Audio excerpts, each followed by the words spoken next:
JavaScript के अंदर function एक ब्लॉक ऑफ कोड या प्रोग्राम होता है जिसे किसी स्पेसिफिक टास्क को परफॉर्म करने के लिए बनाया जाता है। अब एग्जांपल से आपको मैं समझाता हूँ। पहले हम इसका स्ट्रक्चर देखेंगे, फिर मैं आपको बताऊंगा कि फंक्शन को यूज क्यों करना चाहिए और इसका यूज बेसिकली होता क्यों है। सिंपली हम फंक्शन कीवर्ड लिखेंगे सबसे पहले, फिर फंक्शन का नाम, जैसे मैं रन लिखता हूँ, और फंक्शन की बॉडी ओपन करेंगे और यहाँ इसके अंदर कुछ कोड लिखेंगे।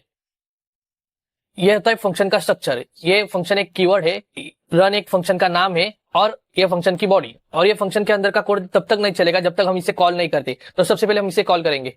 सबसे पहले देखते हैं कि ये विदाउट कॉल रन होता है कि नहीं, मींस प्रिंट होता है कि नहीं। तो देखो, तो हमने इसे कॉल नहीं किया तो ये प्रिंट भी नहीं हुआ। और अब हम इसे कॉल करके देखते हैं। सिंपली फंक्शन का नाम लिखेंगे और राउंड ब्रैकेट से उसे दिखाएंगे और प्रिंट करने के बाद हमारे फंक्शन के अंदर का कोड यहाँ आउटपुट में दिख गया। और इस फंक्शन के कॉल करने के तरीके को हम फंक्शन इन्वोक भी कहते हैं। अब इसके बेनिफिट के बारे में समझते हैं।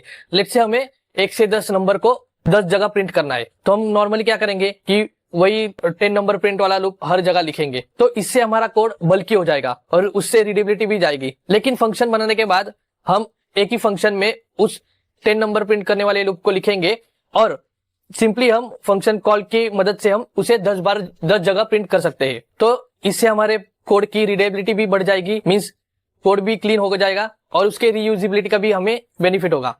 अब सिंपली मैं उस प्रोग्राम को प्रिंट करके दिखाता हूँ। लेट्स से हम फंक्शन के बॉडी में मैंने नम नाम का वेरिएबल लिया और उसमें फॉर लूप लगाया, जिसके अंदर पहले हम नम लेंगे, फिर एक कंडीशन डालेंगे कि हमारा नम 10 से छोटा और उसके बराबर हो। फिर हम नम को +1 करेंगे हर बार जब तक हमारी कंडीशन ट्रू है।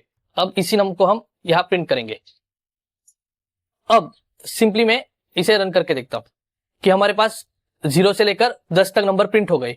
अब जो ये फंक्शन कॉल है इसको मैं 10 जगह यूज करूंगा। इसे मींस इसे हर जगह मैं इस कॉल को यूज करूंगा, तो ये मेरे को हर बार ये नंबर प्रिंट करके देगा। तो जितनी बार हम फंक्शन को कॉल करेंगे तो उतनी बार हमारा प्रोग्राम चलेगा। बट अगर समझो हमारे पास ये फंक्शन ना होता तो ये फॉर लूप हमें हर जगह लिखना पड़ता। तो यही बेनिफिट हमें फंक्शन यूज करने के टाइम होता है।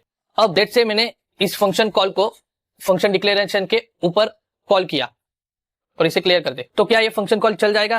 क्योंकि हमारा फंक्शन डिक्लेरेशन फंक्शन कॉल के नीचे है। तो देखते हैं, तो ये चल गया। तो इसी मेथड को हम होस्टिंग कहते हैं।